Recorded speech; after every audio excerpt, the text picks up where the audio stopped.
The snow was falling so thick that evening that the streetlights seemed to glow with halos in the white darkness. It was 2 days before Christmas, and the city had been caught off guard by a blizzard that had swept in, faster than anyone had predicted. The streets were already covered with several inches of fresh snow, and the wind whipped it into swirling patterns that made it hard to see more than a few feet ahead. Marcus Callahan stepped out of his office building into the storm, pulling his dark overcoat tighter against the cold.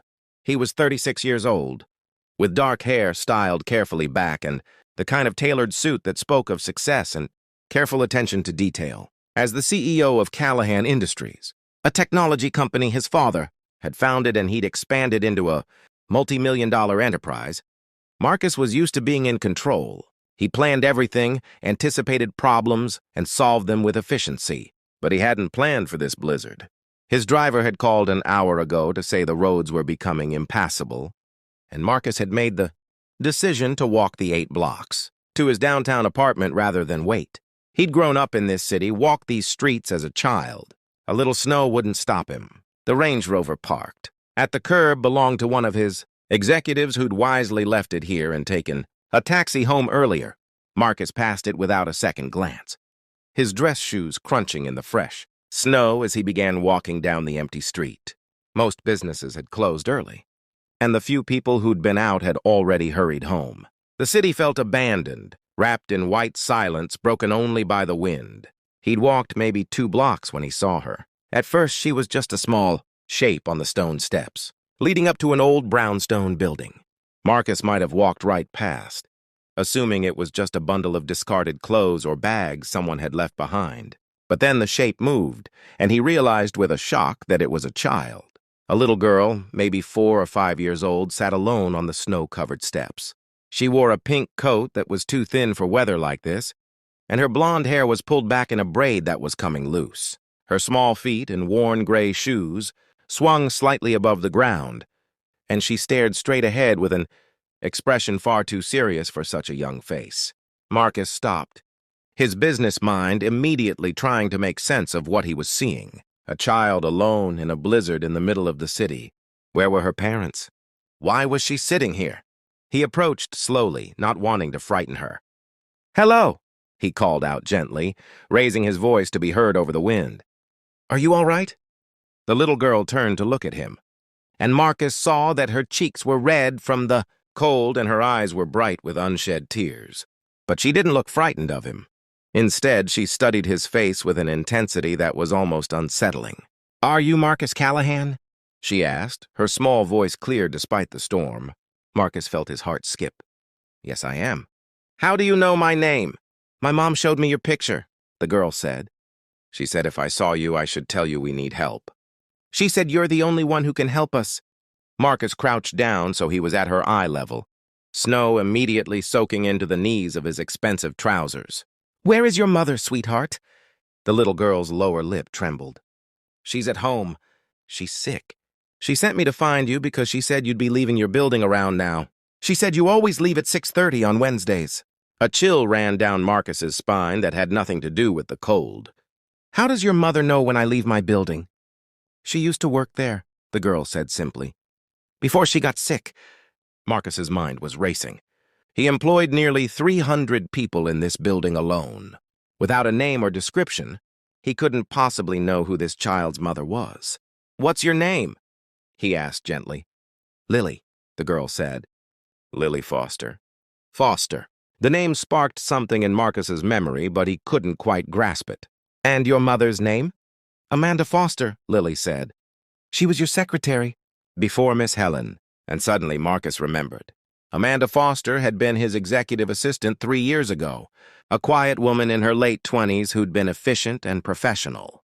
She'd left rather suddenly, Marcus recalled, giving only 2 weeks' notice. She'd said something about family obligations, about needing to relocate. He'd been disappointed to lose her, but had respected her decision and hired Helen to replace her. "I remember your mother," Marcus said carefully. "But Lily, why did she send you out in this storm to find me?" "Why didn't she just call?" Lily's eyes filled with tears that spilled over onto her cold, reddened cheeks. "Because she's too proud to ask for help on the phone. She said she needed to see you in person, but she's too sick to leave the apartment, so she sent me to find you and bring you back. She said—" Lily paused, wiping her eyes with small mittened hands. "She said she was sorry for asking, but we don't have anyone else." Marcus felt something crack in his chest. Whatever was happening here, whatever Amanda Foster needed, it had to be serious for her to send her young daughter out into a blizzard to find him. "Where do you live, Lily?" he asked. 4 blocks that way," Lily pointed down the street. "Mom said you'd pass right by our building if you were walking home like you usually do." Marcus made a decision. "Can you take me there? To your mother?" Lily nodded and stood up from the steps, wobbling slightly. Marcus realized she must have been sitting there for a while, waiting for him in the cold. He took off his overcoat and wrapped it around her small shoulders. It swallowed her completely, but at least it was warm. "Come on," he said, offering his hand. "Let's go see your mom." Lily's small hand slipped into his, trusting and cold even through her mittens. They walked together down the snowy street, Marcus adjusting his stride to match her shorter steps. The wind had picked up and visibility was getting worse. Marcus wondered how this small child had made it 4 blocks through this storm alone, and felt his respect for her courage grow with each step. The building Lily led him to was old and worn, in a part of downtown that had seen better days. The brick was crumbling in places, and the entrance door stuck when Marcus tried to open it. They climbed 3 flights of narrow stairs that smelled of cooking and damp. And finally, Lily stopped in front of a door marked 3C. She knocked in a pattern, 3 quick raps followed by 2 slower ones. "It's me, Mama," she called. "I found him." The door opened almost immediately, and Marcus saw Amanda Foster for the first time in 3 years. He barely recognized her.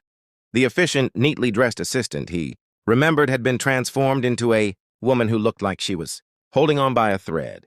She was painfully thin, her face gaunt and pale, and she leaned heavily against the doorframe as if standing took all her strength. But her eyes were the same, intelligent and determined, and they filled with tears when she saw Marcus standing there with her daughter. "Mr. Callahan," she whispered. "You came. I wasn't sure. I told Lily you would, but I wasn't sure." "Amanda," Marcus said, and the shock in his voice was evident. "What's happened to you?" Amanda's smile was sad. "A lot. Please, come in. You must think I'm crazy, sending my daughter out in a blizzard to track you down like some kind of stalker." Marcus stepped into the small apartment, and what he saw made his heart ache. It was clean but sparse, with minimal furniture and walls that needed paint. A small Christmas tree sat in the corner, decorated with handmade ornaments and a few twinkling lights. But it was warm, and there was evidence of love everywhere. From the drawings taped to the refrigerator, to the worn teddy bear, sitting on the threadbare couch. Amanda closed the door and moved slowly to sit down, as if every movement required careful thought. Lily immediately went to her side, and Amanda wrapped her arm around her daughter with visible relief. "I'm sorry to ask you here like this," Amanda began. "I know it's strange and probably concerning, but I didn't know what else to do. And time," she paused, her voice breaking slightly. "Time is something I don't have much of anymore." Marcus sat down across from them, his wet clothes forgotten. "Tell me what's going on, please." The story that emerged over the next 30 minutes was heartbreaking. Amanda explained that shortly after leaving Callahan Industries 3 years ago, she'd been diagnosed with stage 4 cancer. She'd left her job because she couldn't keep up with the demands while undergoing treatment, and she'd wanted to spend as much time with Lily as possible. Her parents were both deceased, and Lily's father had never been in the picture. "I've been fighting it for 3 years," Amanda said quietly. "I've done everything the doctors recommended, but it's spread, and they've told me I probably have 6 months, maybe less. My biggest fear isn't dying, Mr. Callahan. It's leaving Lily alone." Marcus felt his throat tighten. "You don't have any family who can take care of her?" Amanda shook her head. "No one. I've been trying to figure out what to do, but the state will put her in foster care when I'm gone. And she's such a special little girl. She deserves more than to be shuffled through the system, to lose everything familiar when she's already lost so much. So why did you send her to find me?" Marcus asked gently. "I don't understand what you think I can do." Amanda looked at him with those determined eyes, and Marcus saw the strength that was keeping her going despite her failing body. Because I worked for you for 2 years. Mr. Callahan, I saw the kind of man you are. I saw how you treated people, how you valued loyalty and compassion even in business. And I know—" She paused, seeming to gather her courage. "I know you lost your wife 5 years ago. I know you don't have children. And I thought maybe, just maybe, you might consider taking care of Lily when I'm gone." The request hit Marcus like a physical blow. He sat back, unable to speak for a moment. Amanda was asking him to adopt her daughter, a child he'd just met, a responsibility he'd never planned for. "Amanda," he began, his voice uncertain in a way that was completely unfamiliar to him. That's an enormous thing to ask." "I know," Amanda said, tears streaming down her face now. "I know it is. And if you say no, I understand. But I had to ask. I had to try. Because when I think about who I'd want raising my daughter, who I'd want teaching her about the world, and helping her become the person she's meant to be, I think of you. The way you treated your employees with respect. The way you always had time to listen when someone had a problem. The way you built something meaningful instead of just chasing profit." Marcus looked at Lily, who was watching him with those serious blue eyes. She'd been quiet during her mother's explanation, but now she spoke. "I'd be good," she said softly. "I promise I'd be really good. I wouldn't be any trouble." And in that moment, Marcus felt his carefully controlled world shift on its axis. He thought about his life, about the emptiness of his apartment, about the years since his wife Sarah had died in a car accident. He'd thrown himself into work, building the company into something bigger and more successful than anyone had imagined. But he'd done it partly to avoid dealing with the loneliness, the grief, the feeling that something vital was missing from his life. He thought about Sarah and the conversations they'd had about having children someday. They'd been planning to start trying when the accident happened, and Marcus had buried those dreams along with his wife. Now here was this little girl, brave enough to sit alone in a blizzard waiting for a stranger, all because her mother believed he was the one person who could help them. And here was Amanda, dying but fighting to secure her daughter's future with her last breaths. "Can I ask you something, Lily?" Marcus said quietly. Lily nodded.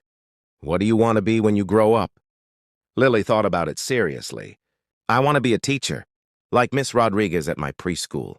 She's really nice and she helps kids learn to read." "That's a wonderful dream," Marcus said. "And what's your favorite thing to do?" "I like drawing," Lily said, warming to the topic. "And I like stories. Mama reads to me every night before bed. Right now we're reading Charlotte's Web." Marcus felt a lump form in his throat. These were the conversations he should have been having with his own child by now. The dreams and hopes and simple joys of childhood that he'd thought he'd never be part of. He looked at Amanda. "If I agree to this, I need to know everything.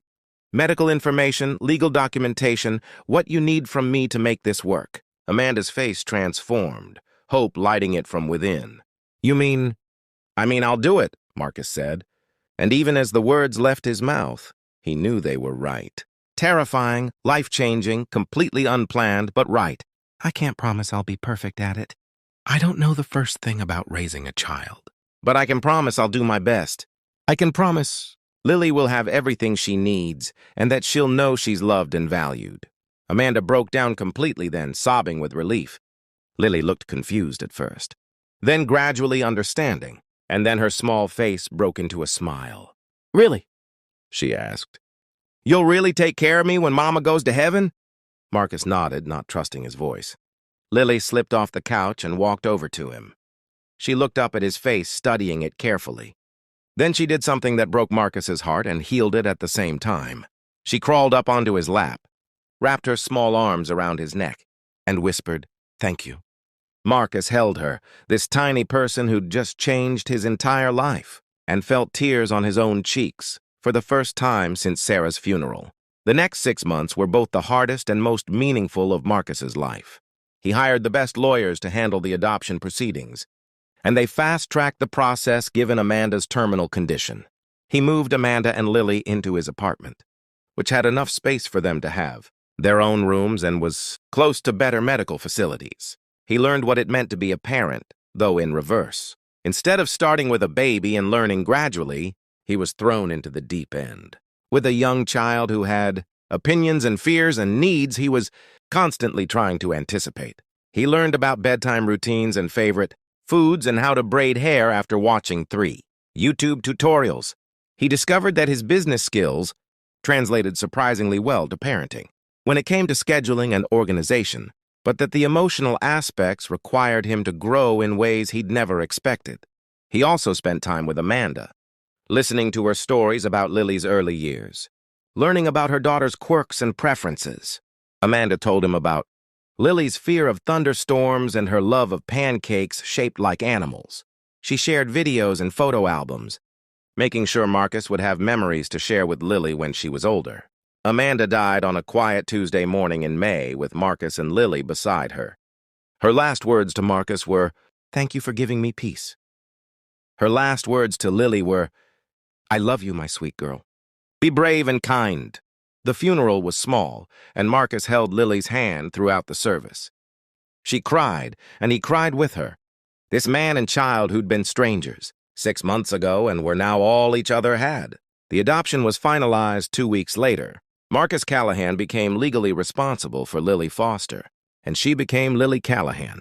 He framed the adoption certificate and hung it in his office, next to the photo of him and Sarah on their wedding day. Life changed in ways Marcus could never have predicted. Board meetings were scheduled around school pickups. Business trips were carefully planned to minimize time away from home.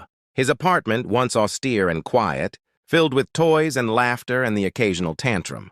He learned patience he didn't know he possessed and discovered joy in the smallest moments, making breakfast together, reading bedtime stories, watching Lily's face light up when she mastered something new. 5 years later, Marcus stood in the audience at Lily's elementary school winter concert, watching her sing with her 4th grade class. She'd grown taller, her blonde hair now cut in a bob that she'd chosen herself, and she wore glasses that made her look wise beyond her years. When she